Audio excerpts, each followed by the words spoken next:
This episode of the podcast is brought to you by New Bloom Labs.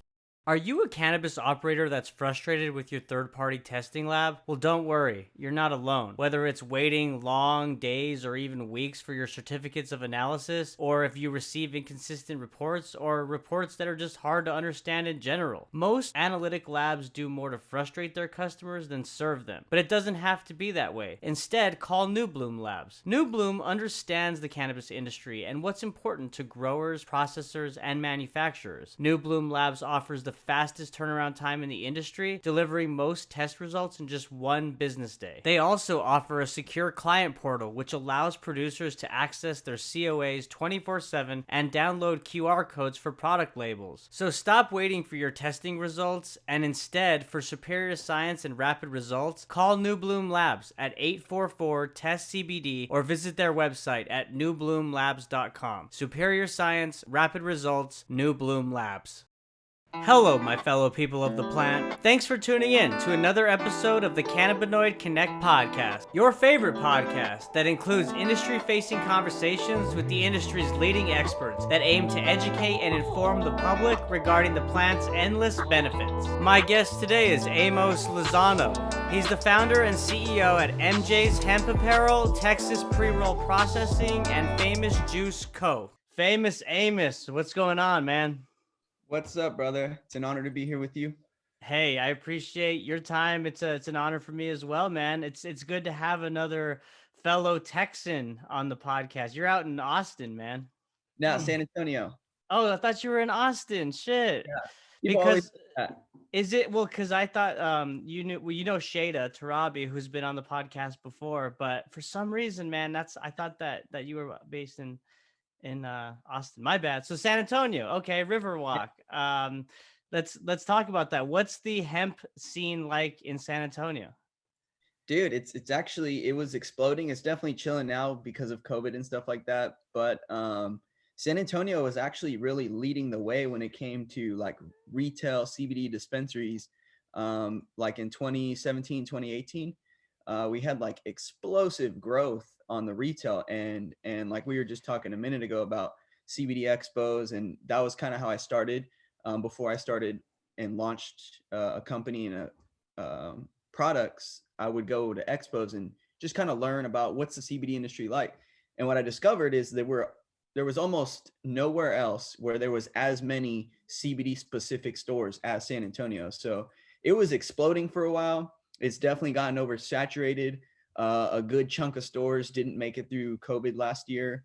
But all in all, it's a pretty thriving scene, I would say, on the CBD side. Yeah.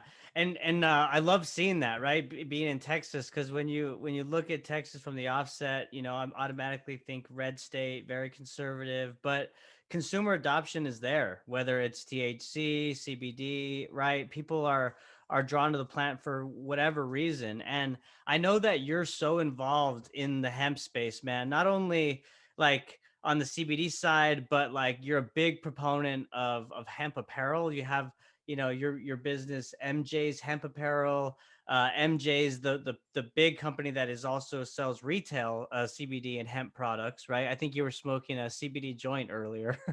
Your company produces.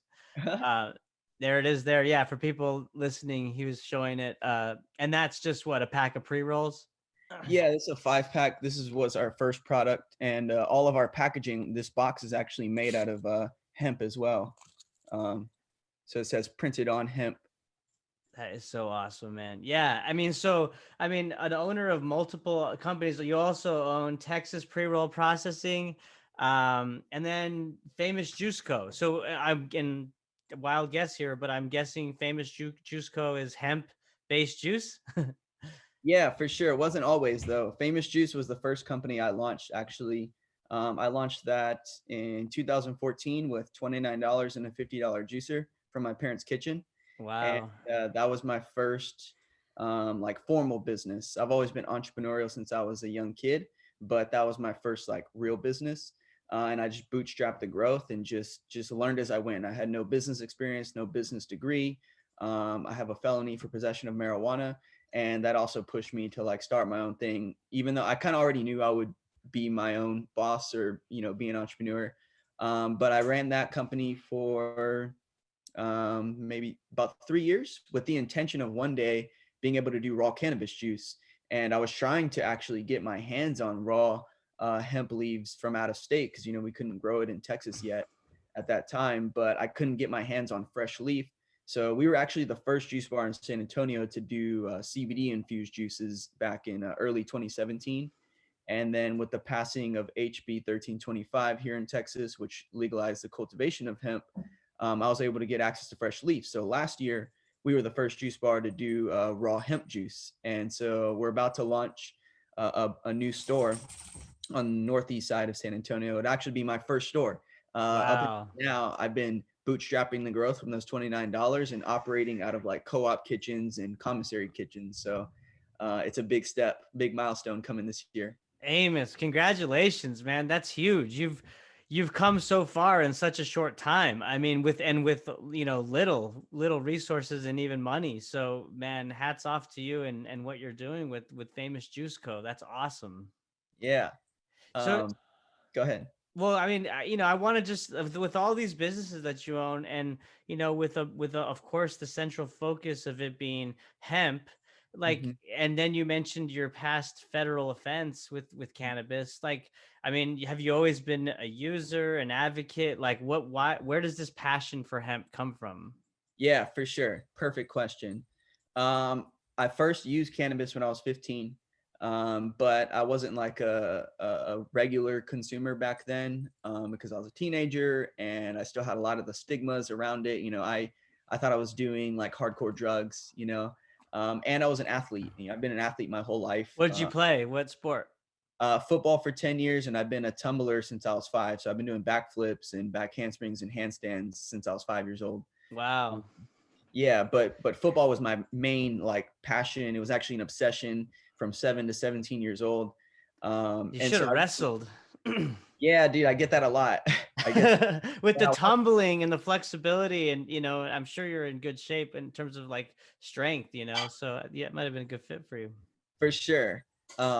But I was really focused on football, so that was a big Right. influence on not using cannabis too much yet. And then when I graduated high school and I stopped playing football, and I kind of was in a lost period of my life where I was kind of discovering, obviously who I was, what I believed in, and also what I wanted to do with my life. I was kind of lost at those couple of years after graduating high school, and that's when I started consuming cannabis a lot more. Just because I started partying, staying up late, drinking. I kind of got, that whole like college party lifestyle, and just naturally I started smoking more cannabis. But every time that I would smoke and I was high, I would feel guilty to the point where it would almost ruin the high, and I would just feel super guilty about using cannabis because I was raised with my parents telling me all the negative things about the plant. My coaches and the Dare program, they all You're uh, you're Latino, right? yeah, and Native American. Okay, yeah. So from speaking from experience from the Latino community, I mean, it's frowned upon. It's a bad thing. You're a marijuano. You smoke. You're lazy. You don't. So is that kind of what you got initially from your parents when you were growing up? Well, they didn't know. I did a good Right. job of hiding it for a while. Eventually, I did tell them, and I'll tell you about that in a second. But basically, I got to this point where I just felt really guilty. And then, like I mentioned, I was kind of like lost in life. And my dad one day was like, "Hey, get in the truck. Like, you got to go sign up for college classes. Like, you got to do something. Even if you don't know what you want to do, you at least got to go start taking some classes." So reluctantly went, signed up at the community college, and I landed in a philosophy class. And to this day, that philosophy class is the best class I ever had because of the teacher. He's the best teacher I ever had. His name was Dr. Sadler. And Dr. Sadler, he taught me how to think for myself, and Hmm. he taught me how to question my beliefs. He taught me to question authority, and he taught me to question what I had thought were truths. And so with that, I made this decision, or I kind of questioned myself of like, why am I relying on my parents or authority figures to tell me what's true about cannabis? And why am I relying on my friends to tell me what's true? Because my friends were telling me that, you know, it had all these medicinal uses, that it's actually a really good thing, that you can even make clothing out of it, which sounded crazy back then. I'm like, are these guys just high, like tripping, making shit up? You know what I mean? Because Yeah. I'm 18 years old at the time. Right. Right. Well, and when you were, quick question, when you would consume here and there after your athletic career, like you mentioned, like you would do it, but then you'd kind of be so like feel so guilty about it that it would ruin the high. But like, so what were you doing it initially for? Was it relaxation? Did you have high anxiety and that kind of helped? Like, did you understand some reason of why you were doing it? Basically, is what I'm asking, or did you just do it because your friends were doing it? It was purely recreational. I just Yeah. liked being under the influence of THC. Made me feel Yeah. good. Had fun times with my friends. We had the Right. giggles. We had, you know, it was just a fun time. You know, it Right. was just basically like a party drug, you could say. You know, and I mean, we would not necessarily smoke only when we were partying, but for us, it was purely just fun. You know what I mean? Got That you. I wasn't really aware of many of the medicinal benefits yet, or any of the benefits at this point. You know, I just knew that I was doing drugs. That's what I Right. felt like. I felt like a criminal.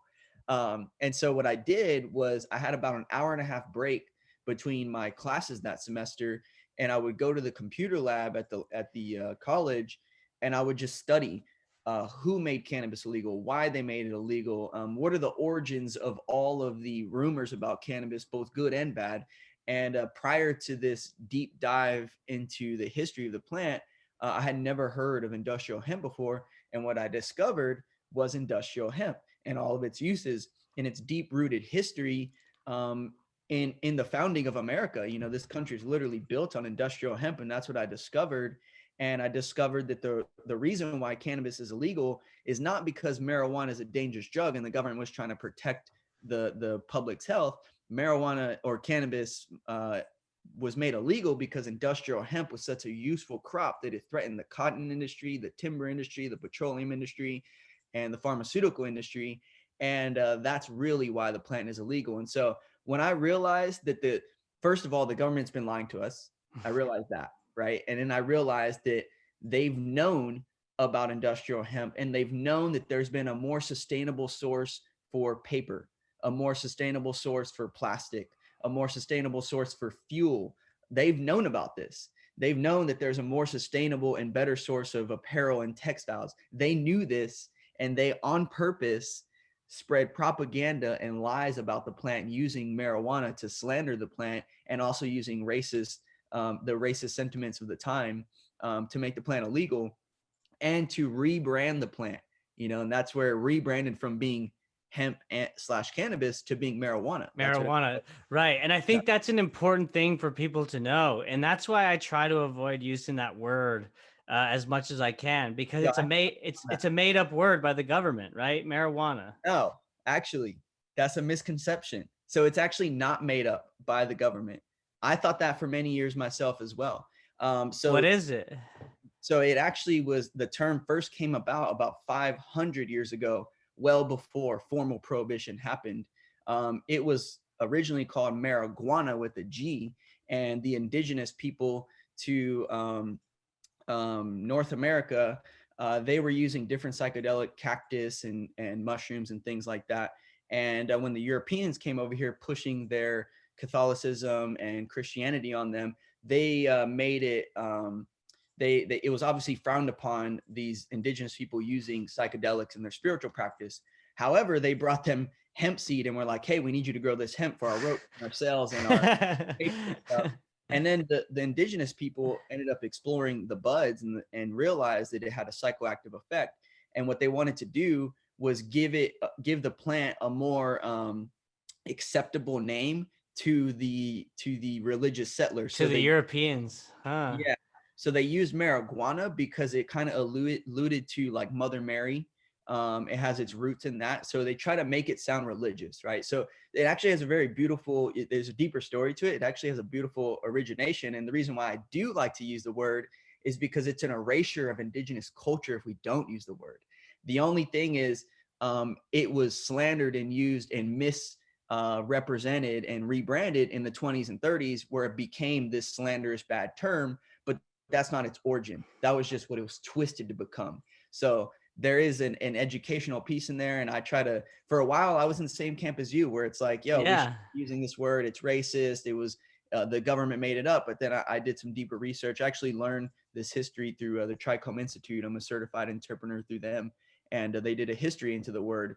And they actually had a historian come on and tell the history of it. And I realized, like, yo, man, like, I was actually contributing to the erasure of my culture. That's Right. a part of erasing a big part of our culture. And so I'm a fan of using the word now and educating people about it, because it actually is a beautiful thing in that sense. Yeah, no, well, I appreciate the education. I had no idea that's what it was. I was under that other misconception, and it's unfortunate that the origination of the term is so beautiful, right? And like everything that you explained, the history of kind of how it came about, and yet the government has completely slandered it, in Yeah. a way where people like me and you even at the beginning were under that pretense of like, hey, this is bad, this is made up. So it's good that you're educating, correcting people about that, because along with so much other education that we need to do to move the needle in this industry, I think that's an important topic to bring up, and Mhm. speaking of that, so like Amos, you did so much research, right, to like kind of find the truth for yourself and to really understand like what the lies really are being told and why those lies were being told, right? So like how do we do this? How do we get more people to understand that cannabis is not shouldn't be lumped in a category of methamphetamine or heroin or some of these other man-made chemically induced drugs? Yeah, I think it's pretty simple. I think it's pretty straightforward. We go back to the roots of the plant and the roots of our history with the plant, which is the United States, back in the 1700s, required you, if you own land, they required you to grow hemp, because the government, the British government in the colonies were highly dependent upon it, because all the ropes were made out of hemp, all of the cells were made out of hemp. Anything made out of canvas or linen was pretty much hemp. The word canvas actually comes from the word cannabis, because literally all canvas was just made out of hemp naturally. That's just what they used. They ate hemp seeds. All the founding fathers grew hemp. Benjamin Franklin owned a hemp paper mill. The original draft of the Declaration of Independence was written on hemp paper. The original Constitution was written on hemp paper, the first American flag. So for me, it's about getting back to the roots of the plant, which is purely industrial. I mean, they were smoking it back then too, but it didn't have anywhere near the THC content it does now. But that wasn't the main use of the plant. The main use was as an industrial product, and that's why I really educate and teach people that. And then now in modern day, educating people about the American hemp history, but then living it. Like I mentioned to you before we started here, everything I'm wearing is hemp, and as much as I can, it's been a dream of mine to wear hemp on the daily, because I'm always talking and telling people about industrial hemp, and it's a completely different experience when I can say, have you ever seen a 100% hemp hat before? Touch it, feel it, see what this is like. It's completely different when you can put it in somebody's hand and you can tell them this is cannabis. This is So cannabis too. so you're saying that like the angle of industrial hemp is like it basically shows that person that there's more to this plant than just consuming the psychoactive properties of THC. 100%, especially people who are very polarized and stigmatized against the plant. Um, I find that it helps bring their guard down when I tell them about hemp paper and hemp textiles and hemp plastic and hemp biofuel, and then the American history of all those things. Because then they realize that there's so much that they don't know about this plant. And then they realize that maybe this plant isn't so bad. And I always tell other leaders and entrepreneurs in our space, in the cannabis space, that if you're only focusing on the cannabinoid side, which 95% people in the cannabis space are, I feel like we're looking at the industry through a keyhole. The cannabinoid side, the THC products, the CBD products, obviously billion-dollar industries in themselves, but they are dwarfed in comparison to the building industry, the petroleum and plastics industry, the paper industry, the fuel industry. These are titan mammoth industries compared to the tiny little industries of cannabinoids. And so I always tell people that that is the bulk of what the plant is. The minority of the plant is smoking it. The majority of the plant is all of its industrial uses. And so I try to be that voice for that side of the plant. And you know what? So like I'm so with you. Like I totally agree. And I, the cannabinoid therapeutics is just one small aspect. There's so many more applications and uses of the plant, right? It's endless. But we know right now that the big bottleneck is processing, right? Is the decortication process, separating the fiber from the herd. There's not so many plants throughout the country that can do that right now. So and it's obvious how you mentioned earlier with the history that like it's a threat to industries, right? Whether it be petroleum, cotton. So like what is it going to take? Like just where people are just going to step up and raise capital and start building this infrastructure, right? Like what, how does that happen? I mean, it's happening. It's just slow. The thing is, if the federal government really wanted to get behind this and subsidize it, they could, and they could rapidly scale. They've done it before. I don't know if you're familiar with the Hemp for Victory campaign in 1942. Mm-mm. Yeah. So during World War II, Japan cut off our supply of industrial hemp, and a lot of people didn't know that America has pretty much always been, at least since Prohibition, the largest importer of industrial hemp. Whether it's seed, fiber, herd, we're the largest importer in the world. China and Asia were the largest exporters. And so during World War II, when we went to war with Japan, Japan cut off our supply chain to industrial hemp, primarily from the Philippines. And so what they did is they actually launched a marketing and propaganda campaign. There's a film you can watch on YouTube that was produced by the United States Department of Ag that is called Hemp for Victory. And they encouraged American farmers to grow industrial hemp. They gave out loans, they gave out seeds, they gave out education on how to cultivate hemp, and they built literally corporations. They subsidized corporations to create processing plants across the Midwest and some of the biggest farming states. And we started domestically producing industrial hemp products. The reason being, our military was dependent upon industrial hemp for ropes, for fatigues, for laces, for paracord, for parachutes, for all the different things that they needed for the war. Even some of the soldiers were eating protein bars that had hemp seed in them that was grown in America. And so they, in a 3-year period, they completely revamped a non-existent industry to full scale.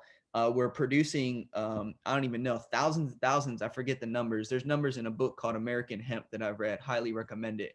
But they completely scaled the industry. And then when the war ended, they stopped all the funding. They destroyed all of the processing plants, and they reenacted the Tax Act of 1937 because they had temporarily, basically, they temporarily repealed it for that period.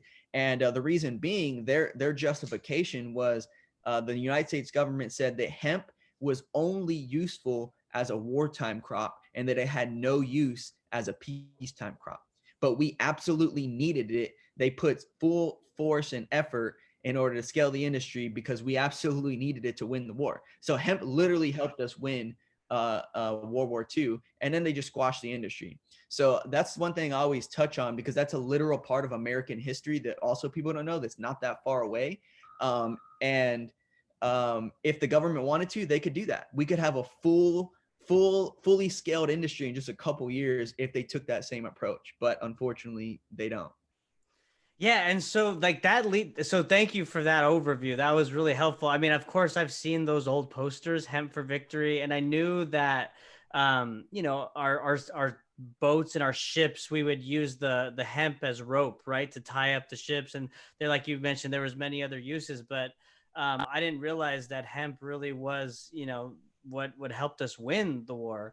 And that's pretty incredible. And I'm just so surprised. And I'm thinking like why, like, and we go back to it being a threat, an industry threat, right? But when I say why, is why did they stop? Like, why did they put the kibosh on it? Were all those other industries thriving? And because when I think about it now and why prohibition's continuing is super PAC money, right? I think about pharmaceutical industry, energy, all these different spaces that where they know if hemp stepped in, it'd be a problem. So, and those industries are funding some of these political parties and these candidates, right, for the presidency. So it's like, what changed from then? And like, why did they put the kibosh then? I'm sure there wasn't, I don't know. Like, you tell me. I'm just, I don't know why they would It- just do that. It's because some of the biggest corporations in our country are heavily integrated with our government. Unfortunately, like you mentioned, they lobby and they get people in there, as well as people that sit on their boards are literally senators and the heads of some of the departments in the government. For instance, in the 30s, the very first head of the Federal Bureau of Narcotics, which later became the DEA, his name was Harry J. Anslinger. Harry Anslinger, yep. And Harry Anslinger, do you know who his uncle was? I remember hearing this, but he was tied to some industry, right? Or For who was? sure. Yeah. His uncle was Andrew Mellon, and Andrew Mellon, two things significant about him. He owned the Gulf Oil Corporation, which was one of the largest oil petroleum corporations in the United States at the time, and still is around to this day. And also, Andrew Mellon was a primary investor, and he was like the banker for the DuPont Corporation. The DuPont Corporation is a petrochemical corporation. In the same time, the 20s and 30s, they were creating synthetic products that directly compete with industrial hemp. So, for instance, nylon, a synthetic plastic, and rayon, a synthetic clothing. They were creating these synthetic materials that they could patent, right? They can't patent hemp because it's natural. Right. Um, so they were creating these synthetics things that they could create control over because they can't control hemp. And they have been a major player in first of all, making cannabis legal in the first place, and then continuing that all the way up until now. So the reason is because big corporations like the DuPont Corporation, which is a multi-billion-dollar global corporation, they have people that are in our government. They sit in senator positions, they sit on the House, they sit on different things, and then they sit on these private corporations boards that you and I will never know about because they're private. And so because of things like that, what goes on behind closed doors on the industrial applications that could compete with, I think is why it's taken this long. But it's been an amazing thing to watch it get rescheduled. I don't think any of us expected him to get rescheduled this quickly. In 2018, it was pretty awesome to witness that. That really was. I was huge shock, right? I mean, and for the longest time before I got into this, industry, I was working my full time job. I'd be going to lunch, and I'm like, CBD shop. There's another CBD. Like, how? What? Like hemp? And of course, it was due to the 2018 Farm Bill. So what do you think now, Amos? Like, we see so much back and forth and kind of flip-flopping within this administration, in my opinion, right? Because you had the VP Kamala Harris kind of running on the premise during the election of reform in cannabis and whatnot, and then you have Senator Chuck Schumer and Brooker, right, in the Senate, and they're pushing for it hard. They're talking about, tweeting about it. And then you got this move with President Biden where he fires 5 of his aides who for past marijuana use. So what do you think's going on? Is it political? Is it they? Because I read one article, they think that Trump is going to run on that issue, and so he's basically kind of put his stake in the ground, like to separate himself from that Hmm. potential threat. I don't know, but Yeah, there's all kinds of claims. What do you think's going on? for sure.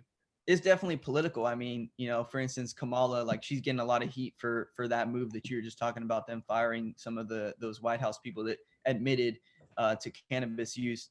When prior to them getting into office, she was pushing heavy that she was gonna legalize it and push it, and she kind of took the same approach as everybody who has gotten into the White House, and kind of like, oh, just hands off. I'm not gonna help, but I'm not gonna stop it either. Where they try to present this facade that they're gonna push it when they get in, but then they don't. So it's definitely political, unfortunately. But the good thing is, especially now, the plant has more momentum than it ever has, and because of prohibition, it's created this very grassroots movement that is just the people. It truly is a people's movement. And I think that's what's really cool, but it's gained so much momentum. There's no stopping it. It's just a matter of time, whether they federally legalize it during this presidency, or not. It's inevitable. It's gonna happen. Yeah, it's such a great way to put it. It's not a matter of if, it's a matter of when. And you're right. Like, it is a people's movement. We're seeing it play out at the state level, right? What is there now with New York? Just today, they announced they're going to get New York passed, the bill passed for adult use. So that'll be the 15th state to go full adult use. Then you got 35 other states that are medical, so the momentum is definitely moving, and it's going to be either the states overturn, the federal regulation, or like you said, in the next year, 2 years, 3 years, it happens anyway. Yeah. I'm just excited that industrial hemp is rescheduled and that we have farmers have access to that. There are obviously some things that need to change to open it up a bit more, but I'm really excited that industrial hemp is an opportunity now, whereas it wasn't. It was treated exactly like marijuana, even if you were growing hemp for clothing, hemp for protein. It was absurd. We were the only developed country that didn't distinguish the difference between hemp and marijuana up until 2018. We were the only one until 2018. Wow. Even in Asia, right? Asia, they're very hardcore about marijuana, but industrial hemp is a completely in the minds of the people in the government, they separate them. Right. Marijuana, if it's they're very strict on marijuana possession, but you can grow and cultivate and process industrial hemp. They're the biggest exporters of hemp for many decades. Right. But it's starting to pick up. What was really interesting to me and a lot of other people is that, like I mentioned in the beginning, that San Antonio actually had significantly more CBD stores than Austin. That surprises me. Yeah, like Yeah. they just sprung up faster, because I would assume that Austin, it being more, liberal and keep Austin weird type vibe, that the marijuana or cannabis acceptance was much more. But you're saying it was even more so in San Antonio, where you're at. Yeah, the retail stores, and there's a lot of speculation as to why. We think a big factor is that San Antonio is a military city, and military people cannot use THC products, but they do like and use CBD products. So there is that factor in there. But yeah, it's kind of dumbfounded a lot of us in San Antonio of like, why San Antonio? Like that.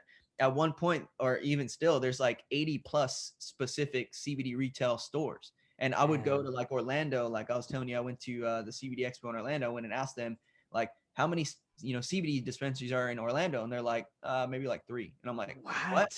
Like back then there was like at least 25 or 30 in San Antonio. The first CBD store, CBD specific like dispensary, and I say CBD specific because you have like smoke shops that just started carrying CBD products. And then you have the stores that open up that are setting up like a dispensary, but they're just CBD products. The first one in Texas was here in San Antonio, and I was actually supplying them with hemp flower before we launched our pre-roll line. Wow. I was going to say, I mean, San Antonio being the leader in Texas when it comes to CBD retail stores, that's great for your businesses, right? And so let's touch on those, because I know that, we want to get into that. So why don't you kind of talk through, all your companies, Emjayze Hemp. We talked a little bit about Famous Juice, but Texas Preroll Processing is another. Tell us about those companies. For sure. So Texas Preroll Processing and Emjayze Hemp are very closely related, although they are separate companies. Basically, after, to pick up on the story that I had just told you about discovering the origination of why cannabis became illegal, shortly after that was in 2011. So shortly after, in 2012, I made a decision that one day I'm going to start an industrial hemp company, and I don't know what the product is going to be, or I don't know what we're going to do. All I know is one day I'm going to start an industrial hemp company, and I came up with the name Emjayze back in 2012. Then fast forward to 2014, I launched Famous Juice. I'm running that for a couple years, and it was around 2016 when I was like, you know what? It's time to start on Emjayze. Like, it's time to start thinking about it. It's time to start creating my business plan. It's time to start figuring out what I'm going to do exactly. So I started going to networking events and expos in Dallas, Houston, Austin, because there was none happening in San Antonio at this time. Mm-hmm. And I was looking for brands and companies that were doing something with the industrial side of the plant. I was looking for hemp apparel companies, hemp paper companies, hemp plastic companies. And what I found was none. What I found was people starting to get into the CBD market, which was just starting in 2016 in Texas. And so I realized, okay, well then I just have to do it, right? I have to just launch something that pushes it. So I started my business plan around hemp apparel. I actually came up with this design back in 2016. What does that say? His shirt says "Wear your weed," and then what does the bottom say? It says, end the stigma. Wear your weed, end the stigma. Love it. That's awesome. Yeah, That's a really cool shirt, man. Yeah. for sure. So I came up with that design, started formulating the business plan, and the idea, the vision was to source American-grown hemp and American-made clothing. And then I joined a cannabis incubator program out of Dallas or Fort Worth, actually. And I had a mentor, and we started doing market research, and we quickly realized that was impossible. There is no supply chain. There is no hemp farmers growing for fiber for textiles. There is no processing plants for tech, even to this day. Even that was almost 5 years ago, 4 years ago. So it definitely wasn't happening then. So then I was like, okay, well, I can import textiles from China, hemp textiles. China and Romania make the best hemp textiles. This is actually from Romania. This is 100% hemp jacket. This is 100% hemp hat. And these are both from Romania. I can import those and then at least manufacture the garments here. And I was starting to form the business plan, started creating designs. And then I was at a expo in Austin for South by Southwest. And it was kind of a stereotypical event where there was maybe 15 vendors and they all had the same shit. You know what I mean? It's like you go to every single vendor and he's got CBD tincture, CBD topicals, CBD gummies, CBD vape carts, and maybe some other type of edible like honey, right? And you go to the next table and you got the same shit. And you go to the next table and you got the same shit. And it's just a different label and a different brand. And I'm like, yo, what makes y'all different, right? And of course, they all had the same answer when I asked them that, which is, oh, my quality is the best quality. Well, like, they grow organic. It's organically grown. Yeah, I'm like, you guys said the same thing. So what makes it different? But anyways, then there was just this dude with the shittiest setup too. Like he didn't have any branding or like it was just a shitty setup, but he just had straight up nugs and flour. And I had never seen hemp flour before. This is early 2017. And I was like, dude, like, we're in Texas, right? He's like, yeah, like this isn't marijuana. And I was like, what? And he was like, yeah, you're familiar with the Farm Bill and hemp? And I was like, for sure. And he's like, yeah, so these are strains of cannabis that have under 0.3% THC. And I was just like, mind blown. And he was like, you want to buy some? So he let me hit some. And I was just blown away by the effect, because naturally, when you tell somebody about hemp flower that doesn't have THC in it or tiny amounts, you kind of think like, well, what's the point, right? Why am I going to smoke this? What's it going to do? Or you think it's going to do nothing.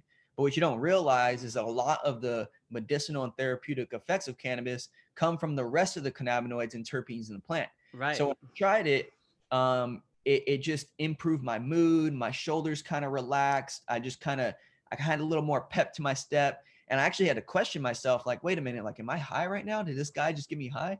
And my answer was, after I did a little self-assessment, some self-awareness, I was like, no, I'm not high, but I do feel better, but I'm not high. And so I went straight back to his table and I was like, dude, can you ship me this? And he was like, yeah, it's legal to ship across all state lines. And he grows it in Oregon. And I was like, can you send me a pound next week? And he was like, yeah. So I ordered a pound from him, took it to Alamo Botanicals, which is the first CBD store in Texas, showed them some samples, and they're like, dude, we've never seen hemp flower this good. We'll want to create a contract with you. So I started supplying them, the first store. And then that's when I started. So you were like a broker basically at first. For sure. Yeah. Yeah. Wow. Yeah. That's awesome, man. Yeah. Yeah. And then that's when a happened, because I realized, like, okay, there's going to be high demand for this flower because it looks, tastes, smells, and smokes just like marijuana. And that's what people want. But it's not, doesn't get you high, and it's legal. And so I was like, okay, well, how do I create an Emjayze branded product using the flower? And I was brainstorming, and I was like, well, when I like to go to recreational states, my favorite product to get is a joint pack out of convenience. I don't need a bowl. I don't need to sit in the car like rolling up. If I got nugs, I can just grab my joint pack, go to the beach, go to the mountains, depending on if I'm in California or Colorado, wherever, just grab my lighter and I'm ready to go. So I was like, okay, a joint pack would be dope. Now the next question, how do I connect it back to the reason why I wanted to start a cannabis company, which is to push the industrial side of the plant. And I had just got hemp business cards made by a company called Hemp Press, and I hit them up to see if they could make me this custom joint pack. And they said they could. It would just take some months for them to design it, and they did. And so I was able to get them packaged in hemp cardboard, and then we have king size joints that are in hemp plastic tubes. So we increased the demand for hemp paper and hemp plastic by selling joints. So that's kind of our whole mission, is to increase the demand for hemp paper, hemp plastic, and hemp apparel by using the CBD demand. Wow. So that's how Emjayze Hemp was kind of born. We launched in the back of Alamo Botanicals. They had a spare room. We worked out a deal to rent some of their machinery and put 30 packs on a Friday in their retail store, and they sold out by Sunday. And then it's just been like off to the races. So then we got in about 30 stores in 2019. 2020 significantly slowed that down. A lot of these stores actually closed permanently. Some of those stores are still struggling. But we had our own like retail kind of pickup. And then Texas Preroll Processing was a bit of a spinoff. And so what Texas Preroll Processing does is we offer pre-roll processing as a service to Texas farms and retailers for people that want their own line of pre-rolls, but they don't want to make them themselves, spend all their time. It's pretty time consuming. And we've made the investment not only in the equipment, but we've made 20,000 joints in 3 days before for a white label client that had a chain of gas stations. And so we have experience making high quality joints, but also high quantity of joints. So we've got it down. And so we started offering that as a service. So basically farmers and retailers, they'll send us their flower. We'll grind it up, roll it up for them, and then get as many pre-rolls as we can and send it back to them. So we offer that as a service so that they can focus on what they got into business for, which is growing the best flower or selling and educating if they're a retailer. So the way you can look at it is Emjayze is the retail brand. Texas Pre-Roll Processing is the processor, the service of manufacturing the joints. And then most recently, I partnered up with a friend of mine named Steve. We had some industry ties in the juice industry, and we offer custom hemp apparel. So we have hemp hoodies, hemp hats, hemp t-shirts, hemp long sleeve shirts. I have distribution for 8,000 kicks, the hemp shoes, and we can get other people's brands on there. So if you wanted Cannabinoid Connect hat or t-shirts, we can get that. We can facilitate that for you, and that's called Enviro Goods. I would love to do that at some point. I want to have my own kind of like merch line or something, but I'd have to have cool like products and I have to think through all that. But yes, clothing, that would be one. And if it's hemp, I mean, of course, even better, right? I mean, that's what we're trying to do here.